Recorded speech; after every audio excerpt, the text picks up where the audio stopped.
Welcome back to the Deep Dive. Today, we are tackling a subject that's, well, it's deeply complex and incredibly human. Infertility. We're aiming for full mastery here, digging into the physiology, the causes, the tests, the treatments, everything, based on the expert source material we've got in front of us. Yeah, this is a really crucial area. We're talking about something that's not just a medical issue. It's a huge global, social, and mental health challenge, too. The numbers alone are pretty sobering. They really are, affecting somewhere around, 10% to 15% of married couples. And critically, that incidence seems to be, climbing. A lot of that is tied to shifting social patterns, people delaying families for careers, education, that sort of thing.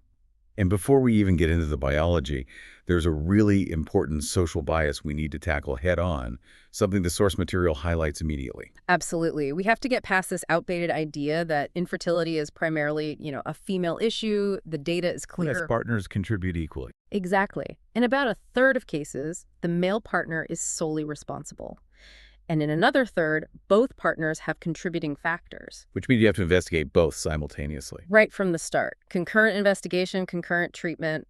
It's not a sequential thing. That's fundamental clinical practice. So our mission today, extract that elite level knowledge. We're going from the absolute basics of how conception even happens, which is pretty amazing in itself, all the way up to the really high stakes world of assisted reproductive tech, or RT.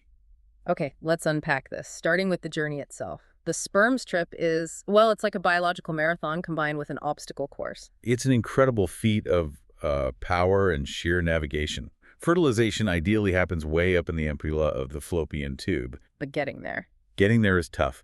They're swimming upstream, literally against the flow created by the cilia in the cervix and uterus, which are trying to move things downwards. Like swimming against the current. Precisely. It's like trying to run up a down escalator, a very fast one. So how fast are they actually? How long does that take? They're surprisingly fast and very determined swimmers. Covering that 20-centimeter distance, roughly, takes them about 60 minutes. An hour. That's incredible for something so small. It really is. And the female body does help a bit. During the follicular phase, just before ovulation, there are increased upward contractions in the uterus, which probably gives them a bit of a boost. But the environment they first enter, the vagina, is immediately hostile, isn't it? Extremely hostile. Their own seminal fluid is alkaline, maybe pH 8, which is protective, but the vagina, it's acidic, pH 4.5. Lethal, basically. Yeah, lethal over time. Their functional lifespan in the vagina is really short, maybe 2 to 4 hours max. They need to get to the cervix quickly. Because the cervix is more welcoming. Much more welcoming. The pH there is similar to seminal fluid, so it acts like a safe harbor, even a reservoir. They might stay motile for up to 24 hours in total, but their ability to actually fertilize, their biological duty, is limited to that 24-hour window. And that 24-hour sperm deadline crashes right into an even tighter deadline on the female side. Right. Timing is absolutely everything here. The egg, the ovum, is even more fragile in terms of its fertilizable lifespan. Once it leaves the follicle... How long does it have? Maybe 12 hours? Sometimes, rarely, up to 24 hours. That's it. So realistically, for conception to happen, intercourse needs to occur in that very narrow window right around ovulation. Exactly. That 24-hour period is the key, usually about 14 days before the next expected period. Now, once the egg is released, it needs help getting into the tube, right? The tube doesn't just sit there waiting. No. The fallopian tube is dynamic. Around ovulation, those finger-like ends, the fimbriae, actually spread out over the surface of the ovary. It's a muscular action. Sort of like catching it. Yeah. It makes capturing the released ovum much easier. And once inside, peristaltic contractions, muscle waves in the tube wall gently move the ovum towards the uterus. And if fertilization does happen, there's a mechanism to stop other sperm getting in. Polyspermy, is it? Polyspermy, yes. And preventing it is vital. The instant the first sperm successfully penetrates the zona pellucida, that outer layer, The switch flips. a switch flips. It triggers a reaction, makes the membrane impermeable to any other sperm, one sperm only. That ensures a viable embryo. And by the time this fertilized egg reaches the uterus, The uterine lining, the endometrium, is perfectly prepared. Thanks to progesterone, it's become secretory, thick, ready for implantation, ready to provide nutrition. okay, I want to touch on something a bit controversial. That theory about female orgasm. The aspiration theory. Is there anything to it clinically? Ah, yes. The idea is that the uterine and tubal contractions during orgasm might create a sort of negative pressure. A vacuum effect. A vacuum effect, supposedly aspirating seminal fluid upwards, helping the sperm along. Another thought is just that the rhythmic contractions help pull the semen near the cervix optimally. What's the bottom line for a couple worried about this? Is orgasm necessary? The absolute key message for psychological well-being, too, is no. Female orgasm is not essential for conception. How do we know that for sure? We see pregnancies occur even when the hymen is intact. That tells us the sperm's own power, their motility, is enough to get them where they need to go, even without any female physiological boost. The focus should be on timing, frequency, not performance pressure. Okay, shifting gears now. Let's move from the journey to the origin. Male factors. Starting with how sperm are actually made. Spermatogenesis. It's continuous, unlike the female cycle, and it takes a surprisingly long time. It really does. Continuous production within the seminiferous tubules. And it's a complex process.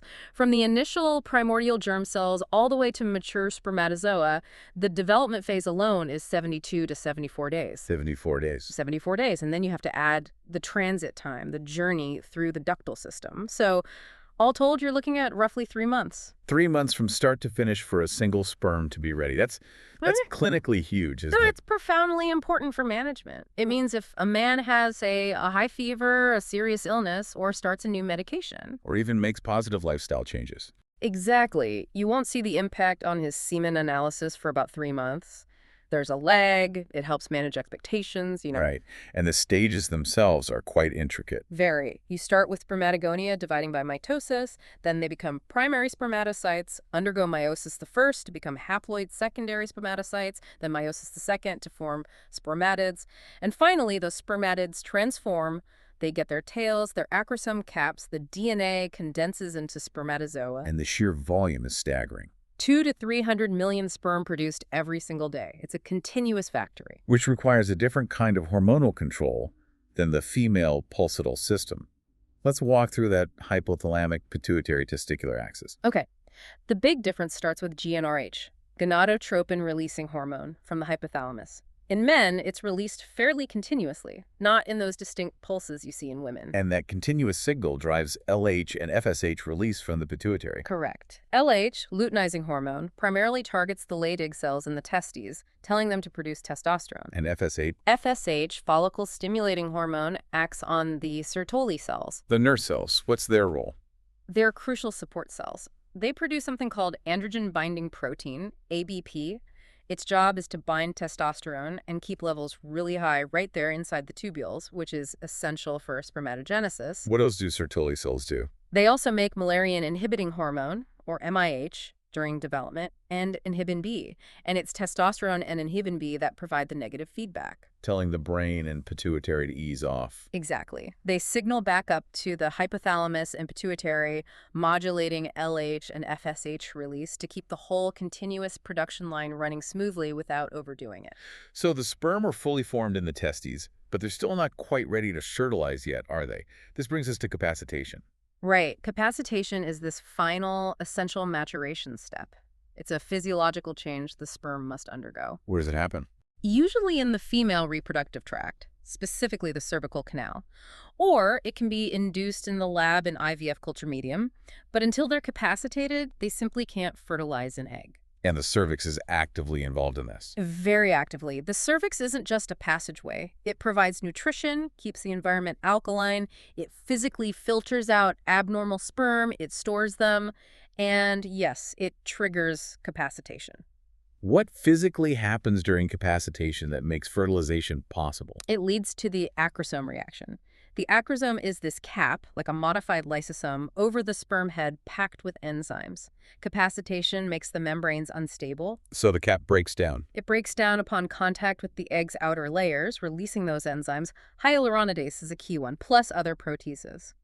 Hyaluronidase helps digest the matrix holding the corona radiata cells together around the egg. Clearing a path. And the proteases help burrow through the thicker zona pellucida layer. It's the biochemical key to entry. Okay, let's talk causes. When male factor infertility is the issue, where do the problems usually lie? Well, remembering it's involved in about 2/3 of cases overall. The main culprits fall into 3 broad buckets. First, Problems with actually making sperm disorders of spermatogenesis. That's about half the cases. Okay. Second, blockages in the transport system obstruction. That accounts for maybe 30%. And the rest? Problems with sperm movement motility disorders, around 15%. We always hear about heat affecting sperm production. Why is temperature so critical? Spermatogenesis is incredibly sensitive to temperature. The testes need to be kept slightly cooler than core body temperature, hence why they're in the scrotum. So anything that raises that scrotal temperature is bad news. Definitely. Things like working in very hot environments, stokers, furnace workers, or wearing consistently tight underwear, pathological causes too, like a varicocele, which is dilated veins, or undescended testes, cryptorchidism. All these can impair sperm production, quality, and quantity. How else do we categorize the causes? Pre-testicular, testicular. Right. We think about it in levels. Pretesticular means the problem is upstream, usually endocrine, like Kallmann syndrome, where there's no GnRH signal from the brain, or hyperprolactinemia, hyperlactin, which suppresses everything. Testicular causes. That's a problem within the tests themselves. Could be genetic, like Klinefelter syndrome, that's 47XXY karyotype, seen in 1–2% of infertile men. Or damage from infection like mumps or orchitis, or from treatments like chemotherapy or radiation. Oh, post-testicular. That's usually obstruction after the sperm are made but can't get out. Could be congenital, like missing the vas deferens, or caused by scarring from infections like gonorrhea or TB. Even accidental damage during hernia surgery can sometimes cause a block. You mentioned Young syndrome and inspissated mucus before. Can you break that down? Sure, inspissated just means thickened or dried out.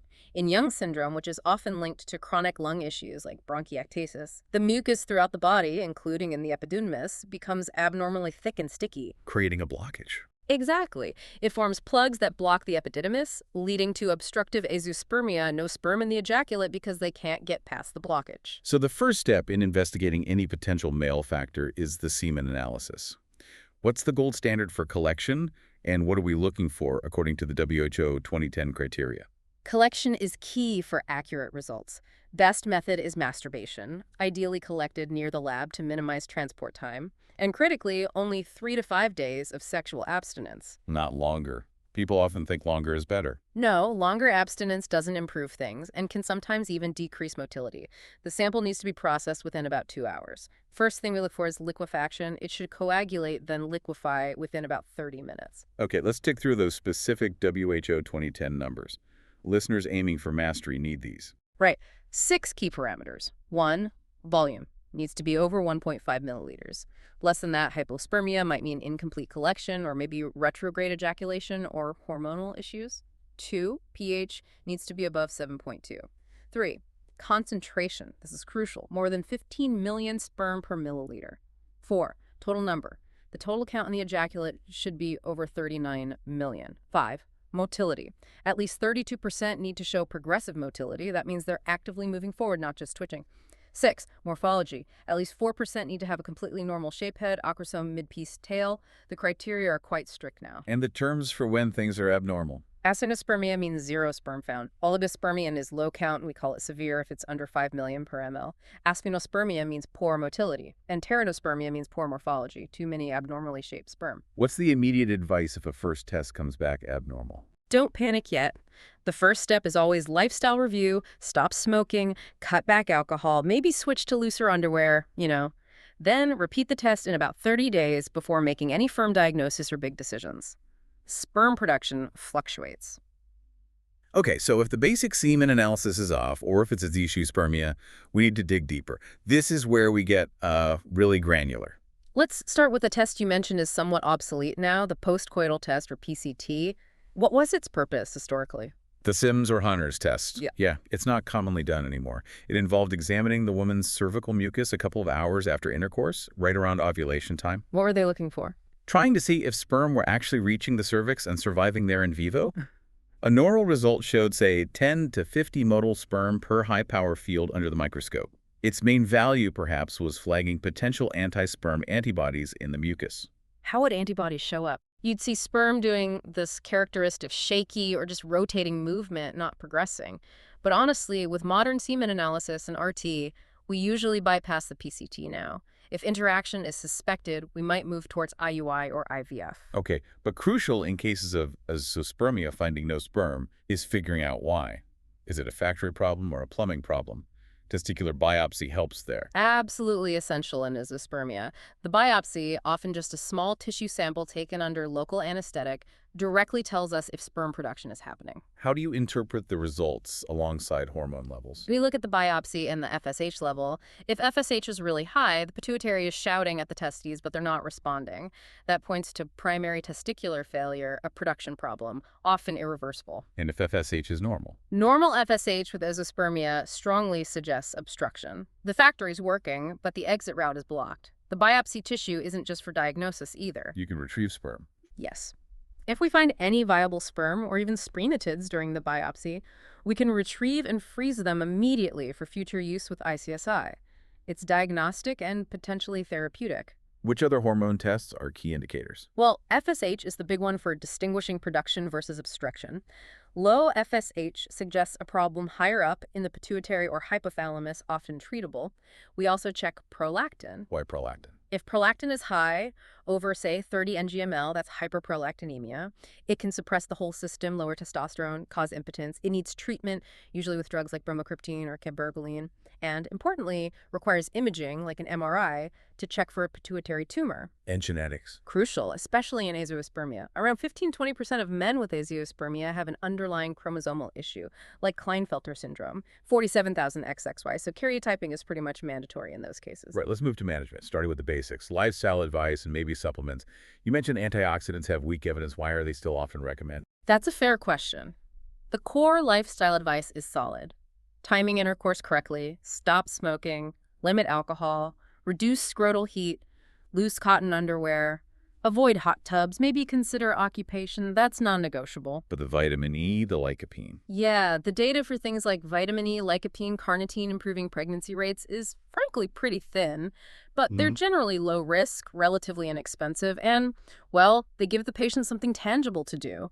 It addresses the psychological need to be proactive while waiting that 3-month period for any lifestyle changes to potentially show effect. It's partly about hope and participation. Makes sense. Moving up the intervention ladder, surgery. Varicocele repair is common, but you noted some growing skepticism. Varicocele repair, usually microsurgery to tie off those dilated scrotal veins, has long been a standard treatment, particularly aiming to improve sperm motility. The gold standard claim is often made. But more recent, large studies have questioned how much it actually improves live birth rates. The benefit might be smaller than previously thought for many men. So the enthusiasm for doing it routinely is being tempered somewhat. It's more selective now. What about surgery for clear blockages? Oh, that's different. If there's a definite obstruction, microsurgery to bypass it, like a vasovasal anastomosis, reconnecting the vociferans like after vasectomy, or vasoepididymal anastomosis, connecting vas to epididymis, is the way to go. Success depends on the location and extent of the blockage. And what if the problem is retrograde ejaculation semen going into the bladder? First line is medical. We try alpha-adrenergic drugs like phenylephrine or ephedrine. They help tighten the bladder neck muscle. If that doesn't work, sometimes surgical bladder neck reconstruction is an option. And if those fail? Then we can recover sperm from the urine after ejaculation, wash and prepare it, and use it for IUI or IVF ICSI. Okay, hormone treatments. If the problem is low, FSH, LH, hypogonadism, what's the approach?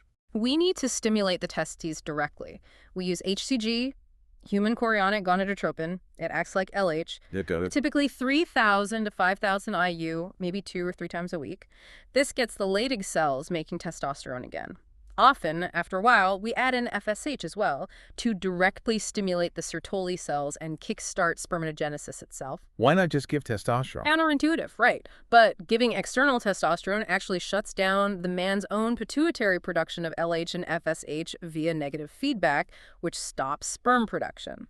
So we have to use HCG-FSH to stimulate the testes' own machinery. What about anti-estrogens like clomiphene? How do they work in men? Clomiphene, maybe 25 milligrams daily, or tamoxifen, 10 milligrams daily. They block estrogen receptors in the brain.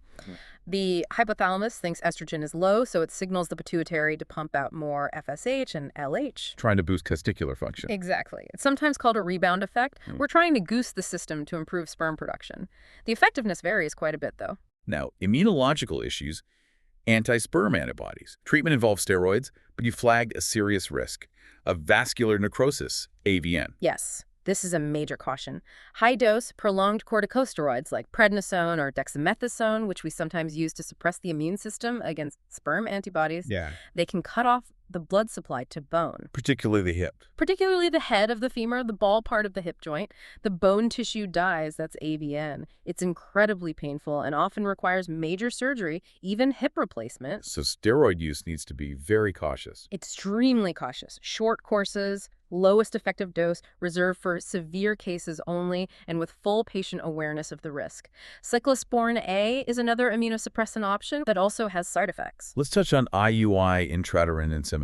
When is that a good option? IUI can be a good intermediate step. It's indicated for things like mild to moderate low sperm count, say over 10 million ml, maybe poor motility that isn't severe, problems with erection or ejaculation, or sometimes in unexplained infertility. What's involved in the preparation of the semen? That's critical. You can't just inject raw semen. We use lab techniques like density gradient centrifugation, using liquids like Percol, or a swim-up method. The goal is to separate out the most motile, normally shaped sperm from the seminal fluid, dead sperm, and debris. Concentrating the best swimmers. Exactly. Then this concentrated sample of the best sperm is gently injected directly into the uterus using a thin catheter, timed carefully around ovulation, usually about 36 hours after an HCG trigger shot. The whole process from collection to insemination needs to be quick, ideally under 90 minutes. All right, let's pivot fully to the female partner now. We'll start right at the beginning, with issues affecting intercourse itself or the entry point. First up, vaginismus. Vaginismus is a really distressing condition. It's essentially an involuntary conditioned reflex. There's this hypersensitivity, hyperesthesia around the vaginal entrance that triggers a powerful spasm of the surrounding muscles, the sphincter vaginae, the levator ani. Making penetration impossible or extremely painful. Often impossible, or just the attempt triggers the spasm, even during a medical exam. And the cause dictates the treatment approach, right? Primary versus secondary? Yes. Primary vaginismus usually has psychological roots, maybe some past trauma, a very painful or clumsy first sexual experience, sometimes deep-seated feelings of guilt or fear about sex. Importantly, under anesthesia, the anatomy is typically completely normal. And secondary. Secondary vaginismus develops later, and it's usually because there's an actual physical reason for pain down there, like a tender scar from childbirth, an infection like vulvitis, a painful fissure, or a urethral caruncle. If you treat the underlying painful lesion, the secondary spasm often resolves. So for primary vaginismus, where it's mainly psychological, how do you approach treatment? The cornerstone is building trust and confidence. It starts with sensitive counseling, addressing fears and anxieties. Sometimes an examination under anesthesia helps reassure the woman that her anatomy is normal. Then what? Then, the main therapy is often progressive desensitization using vaginal dilators. We might demonstrate the largest size under anesthesia to show it's possible. Then the patient uses graduated sizes at home, daily, starting small, to slowly get accustomed to the sensation without the fear and spasm response. Are there other options? Occasionally, if there's a physical component like a very rigid hymen, a minor surgical procedure called Fenton's operation, a type of perineotomy, might help. And more recently, some specialists are using botulinum toxin injections into those spasming levator ani muscles to temporarily paralyze them and break the cycle. But counseling and dilators are usually the first line. Related but different. Is dyspareunia simply meaning painful intercourse? Yeah. How is that classified? We usually classify it by when the pain occurs. Superficial dyspareunia is pain felt right at the entrance upon penetration. What causes that typically? Usually local issues, lack of lubrication, inflammation, infections, fissures, tender scars, sometimes thinning tissues after menopause. And the other type, deep-seated pain. Right, deep dyspareunia, sometimes called collision dyspareunia. This is pain felt deeper inside the pelvis during thrusting. It strongly suggests an underlying problem with the pelvic organs themselves.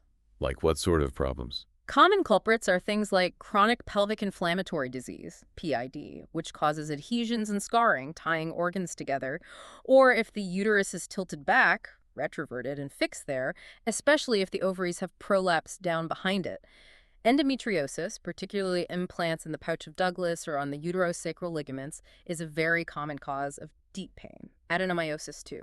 So treatment involves tackling that underlying pathology. Absolutely. You have to diagnose and treat the cause, maybe surgery to release adhesions, hormonal treatments, or surgery for endometriosis, estrogen cream for dryness. You treat the source of the pain. Okay, let's move slightly further in To the cervix. We know it's vital for capacitation. What else does it do? It accounts for about 5% of infertility cases. Around 5%, yeah, but its functions are critical. It's not just a passive gateway. As we said, it provides the alkaline medium sperm need to survive the acidic vagina. It acts as a reservoir, holding sperm. Crucially, the mucus quality changes dramatically across the cycle under hormonal influence. And it filters the sperm. Actively filters. The endocervical canal has cilia, and the cells there seem to select for the most motile, normally shaped sperm.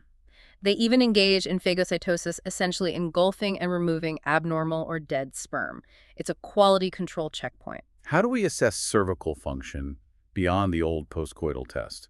We mainly look at the cervical mucus itself as an indicator of the hormonal environment.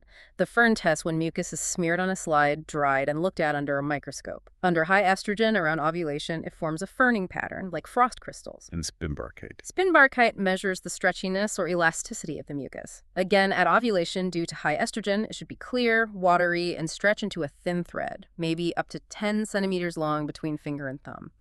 Poor mucus quality can impede sperm transport. What if the issue is immunological, those anti-sperm antibodies in the cervical mucus? That's a tricky one. If antibodies are detected, they can immobilize or agglutinate clump sperm. The first, simplest approach is often barrier contraception. Condoms. For how long? Yes, using condoms consistently for maybe 3 to 6 months. The idea is to reduce the woman's exposure to the sperm antigens, hoping her antibody levels will drop. Then they try natural conception again. What if that doesn't work? If the antibodies persist, natural conception is very unlikely. The sperm just can't get through that hostile mucus barrier. Then the recommendation is usually to bypass the cervix entirely with IUI or move straight to IVS ICSI. Okay, moving up into the uterus and beyond, we hit the two biggest players in female infertility. Problems with the fallopian tubes and problems with ovulation.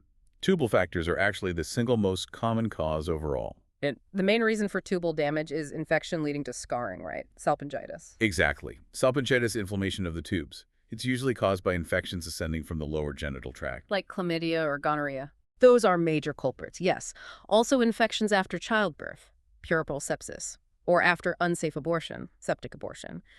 And in some parts of the world, like India, genital tuberculosis is still a significant cause, maybe affecting 5% of infertile women there. How does the inflammation cause blockage?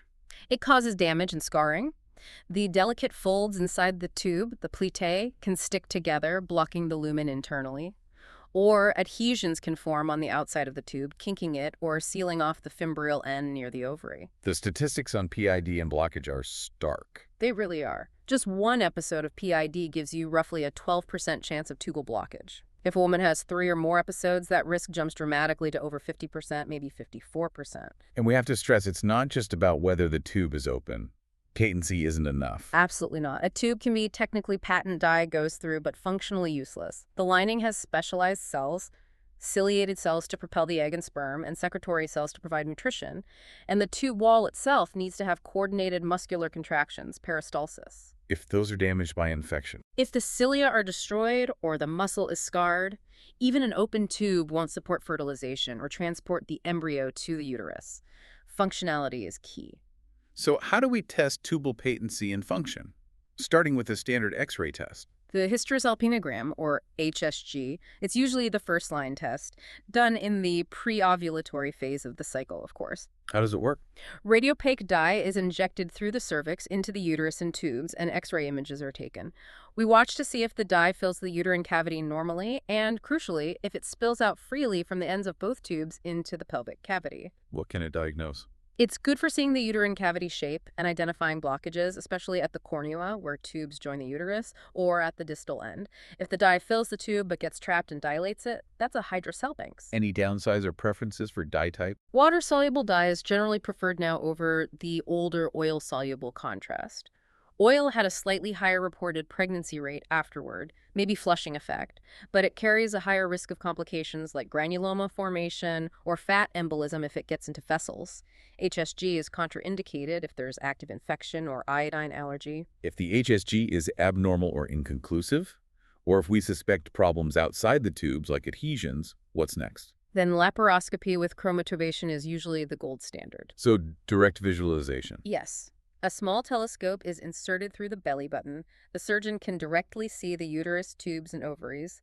Then blue dye, methylene blue, is injected through the cervix, and the surgeon watches to see if it spills freely from the fimbrial ends. Advantages. Huge advantages. You see everything, not just patency, but also the condition of the tubes externally, any adhesions binding them down, signs of endometriosis, and often minor problems like flimsy adhesions can be treated surgically, aetiologies, right then and there. You also mentioned fertiloscopy. Fertiloscopy is another approach, sometimes considered the gold standard for a combined assessment.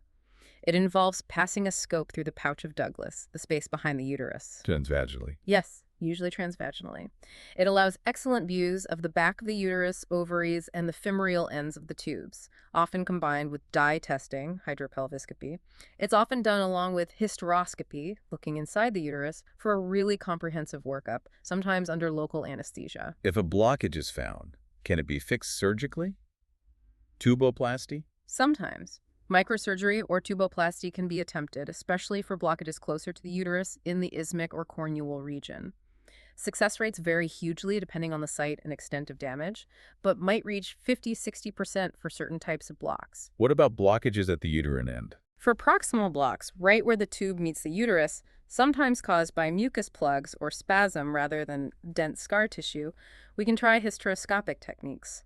Tubal cannulation involves passing a fine wire or catheter through the blockage from inside the uterus. Balloon tuboplasty uses a small balloon to dilate the blocked segment. Success rates can be around 40% if the blockage isn't due to severe scarring. What's the main risk after tubal surgery? The biggest risk is always ectopic pregnancy. Even a successfully repaired tube may not function perfectly, increasing the chance of the embryo implanting in the tube itself. And if the tubes are just too damaged to repair? Then IVF is the only realistic option, bypassing the tubes altogether. Okay, let's switch to the other major female factor. Failure to ovulate, or anovulation. How do we test for ovulation reliably now? The old methods are mostly out. Pretty much. Basal body temperature charting, taking your temperature every single morning, is tedious, affected by many things, and only tells you ovulation might have happened after the fact. It's got very low utility now. Endometrial biopsy. Endometrial biopsy, timed for the late luteal phase to look for secretory changes caused by progesterone, also tells you retrospectively if ovulation likely occurred. But it's invasive, uncomfortable, and largely replaced for ovulation confirmation. We mainly use biopsy now if we suspect uterine pathology, like checking for TB endometritis via histology or PCR. So what is the standard now? Ultrasound. Serial transvaginal ultrasound follicular monitoring is the current standard. How does that work? Starting around day 10 of the cycle, we do ultrasounds every day or every other day. We watch the dominant follicle grow. It should increase by about 1 to 2 millimeters per day. We look for it to reach a mature size, typically around 18 to 20 millimeters, and then we look for signs of rupture, like the follicle collapsing or fluid appearing in the pelvis. And you can assess the uterine lining at the same time? Yes, crucially, we measure the endometrial thickness and check its pattern. A good triple line pattern and thickness of at least 8–10 millimeters around ovulation suggests adequate estrogen effect and readiness for implantation. Thin lining can be a problem. What about hormone tests? Blood tests are key too. The most important is measuring serum progesterone levels in the mid-luteal phase, about 7 days after presumed ovulation. What level confirms ovulation? A level above, say, 3 ng/ml suggests ovulation occurred, but ideally we want to see levels peaking higher, maybe around 15 ng/ml or more, to indicate good corpus luteum function. A level consistently below 5 ng/ml might suggest corpus luteal phase deficiency, or CLPD ovulation happens, but progesterone support is inadequate. Can we predict ovulation with hormones? Yes, using ovulation predictor kits that detect the LH surge in urine. The surge in luteinizing hormone typically happens about 24 to 36 hours before the egg is released, so it helps time intercourse, or IUI. Now, managing an ovulation, the go-to drug for a long time was clomiphene citrate. Clomiphene, or CC, yes. Usually taken as 50 milligram daily for 5 days, starting early in the cycle, like days 2 to 6. It works by blocking estrogen receptors in the brain, tricking it into producing more FSH to stimulate the ovary. Downsides. 2 main ones. It increases the risk of multiple pregnancies, maybe around 10%, mostly twins. And, importantly, it has anti-estrogenic effects elsewhere in the body. Like where? It can negatively affect the cervical mucus, making it thick and hostile to sperm, and it can sometimes thin the endometrial lining, making implantation harder. So it helps ovulation, but can hinder conception in other ways for some women. Which leads us to letrozole. Right. Letrozole is an aromatase inhibitor. It lowers estrogen production directly, which also causes the pituitary to increase FSH output, typically 2.5 milligrams daily, days 2 to 6. Why is it often prescribed now, even if technically off-label for infertility in some places? Studies have generally shown it to be at least as effective and possibly superior to clomiphene in achieving pregnancy, especially in women with PCOS. Crucially, it doesn't seem to have those negative anti-estrogenic effects on the cervix and endometrium. So better ovulation and a more receptive environment. That seems to be the advantage. Good ovulation rates, maybe 90%, and pregnancy rates around 40–50% in appropriate patients without compromising the downstream factors. What about women with PCOS and insulin resistance? For them, adding metformin, an insulin-sensitizing drug like 500 milligrams daily, is often beneficial. It can help regulate cycles and improve response to ovulation induction drugs, boosting pregnancy rates. And for less common causes, like hypothalamic failure. If the problem is right at the top, lack of GnRH, the treatment is actually giving GnRH itself. But it has to be delivered via a special pump in a pulsatile fashion, mimicking the natural rhythm. It's complex, expensive, but effective, and actually has a lower risk of ovarian hyperstimulation syndrome compared to gonadotropin injections. And if hyperlactin is the cause. That's straightforward. Treat the hyperprolactinemia with dopamine agonists like bromocriptine or cabergoline. Once prolactin levels normalize, ovulation usually will resume spontaneously. So we've explored natural conception, investigations, and initial treatments. But when those aren't enough, we enter the realm of assisted reproductive technology, RT. This really changed everything, didn't it? Starting with Louise Brown back in 1978. Absolutely transformative. RT basically covers any procedure where eggs or sperm or both are handled outside the body. IVF is the most common, but the umbrella is wider. Before a couple even starts an RT cycle, what's the essential workup? It's crucial to optimize everything first. We need a recent assessment of ovarian reserve, usually with an AMH, anti-Müllerian hormone blood test, maybe an antral follicle count on ultrasound. Screening for infections like chlamydia is important, and a thorough evaluation of the uterine cavity is mandatory. Using hysteroscopy or ultrasound? Often both. Hysteroscopy gives a direct look inside for polyps, fibroids, septum adhesions. Transvaginal ultrasound checks the structure too, and critically, dealing with any hydrosalpinges. Right. You mentioned that before. Why is removing or blocking a hydrosalpinx so vital before IVF? Because a hydrosalpinx, that fluid-filled blocked tube, is toxic to embryos. The fluid also contains inflammatory substances, and it can leak back into the uterine cavity, Creating a hostile environment. Exactly. It actively prevents implantation. Studies show the presence of an untreated hydrosalpinx can cut IVF success rates by as much as half, 50%. So standard practice is to surgically remove the tube, salpinectomy, or block it near the uterus, proximal occlusion, before starting the IVF cycle. Okay, let's break down the main types of RT, starting with the workhorse, standard IVF. IVF, in vitro fertilization. In vitro means in glass, referring to the lab dish. The process involves stimulating the ovaries, usually with FSH injections, to produce multiple mature eggs. Superovulation. Superovulation, yes. Then retrieving those eggs transvaginally under ultrasound guidance. In the lab, the eggs are mixed with prepared sperm for fertilization. Then what happens? The resulting embryos are cultured in the lab for usually 3 to 5 days, developing to the cleavage or blastocyst stage. Then 1 or sometimes 2 embryos are transferred back into the uterus using a thin catheter. Success rates. Highly variable depending on age, cause of infertility, clinic factors. But generally, per cycle started, maybe in the range of 15% to 30% live birth rate over several attempts. There's ongoing debate about transferring 1 embryo versus 2. Single transfer dramatically reduces the risk of twins or triplets, but transferring 2 might increase the cumulative success rate per cycle, which is a pressure point, especially financially.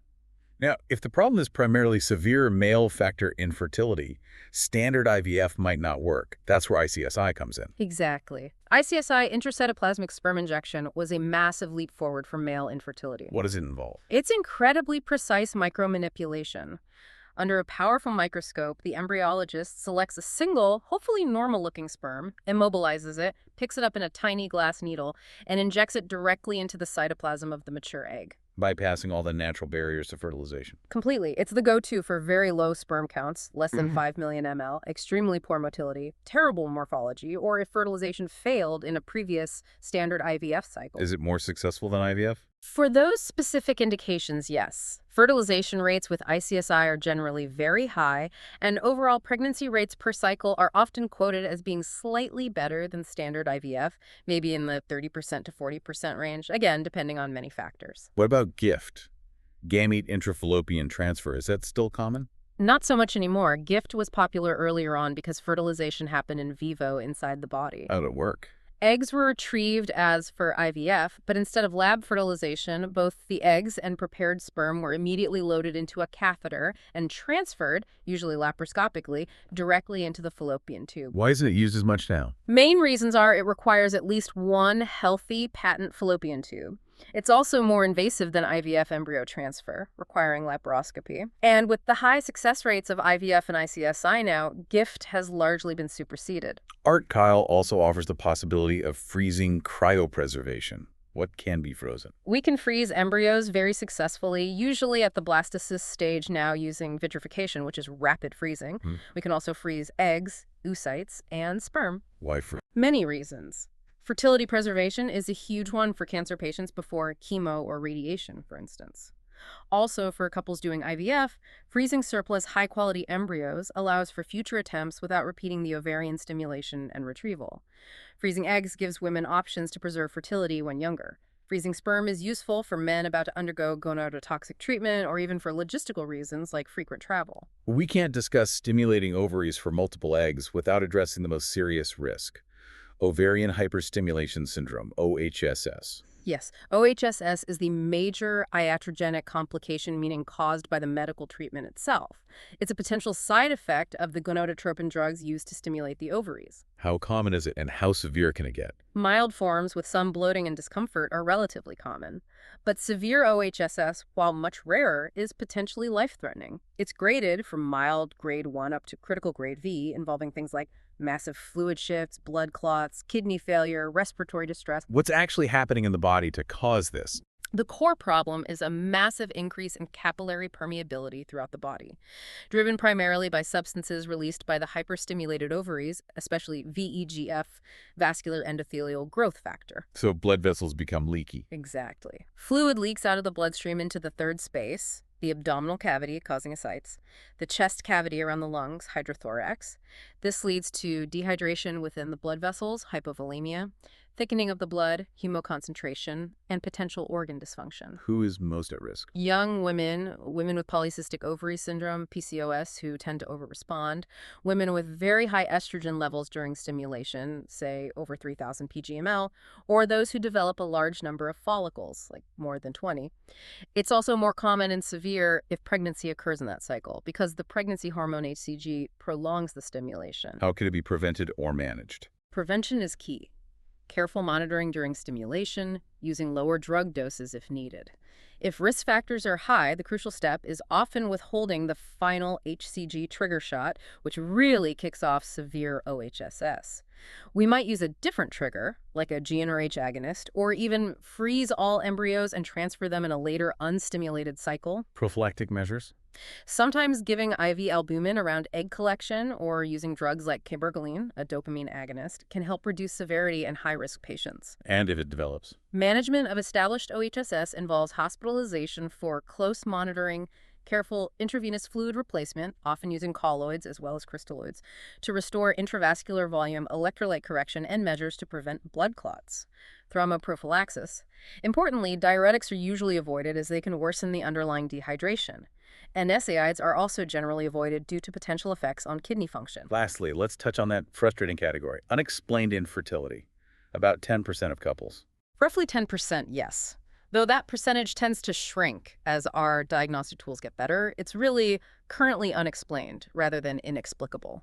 Meaning there probably is a reason, we just haven't found it with standard tests. Often, yes.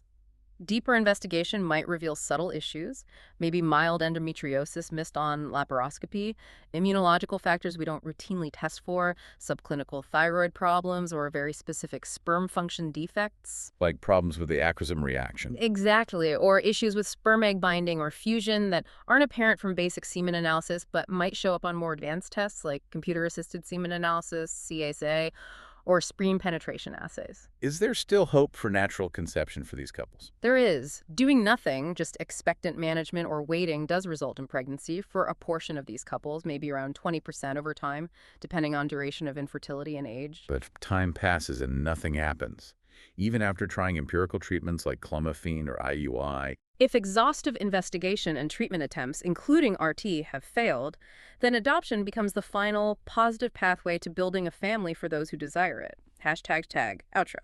Well, that was certainly an intensive deep dive. We've covered an immense amount of ground, from the 74-day process of making sperm to the complexities of the fallopian tube, right through to managing serious complications like OHSS. It really highlights the sheer complexity of human reproduction, and it reinforces that core principle. Infertility is a couple's issue. You absolutely need comprehensive, concurrent investigation and treatment of both partners. And while RT provides amazing possibilities, ICSI, cryopreservation, it also brings ongoing ethical and social considerations, doesn't it? Things like surrogacy, posthumous reproduction, those discussions continue. Definitely. And that brings us to our final provocative thought for you, our listener, to take away. Our source material really emphasized the profound emotional burden of infertility. The shock, the fear, depression, shame, often layered with huge financial stress. We also know that chronic stress itself can impact fertility, causing functional issues like impotence, reduced intercourse frequency, even tubal spasm. So, considering that damaging feedback loop, how might future research better integrate proactive, perhaps even mandated psychological support directly into the clinical investigation and management protocols right from the start to try and break that very cycle of emotional distress impacting physical outcomes? That's a really critical question. Bridging that mind-body connection in fertility care is, I think, a major frontier. Something to think about. Thank you for joining us for this incredibly detailed deep dive. We hope you feel equipped with the mastery you need on this vital topic. We'll see you next time.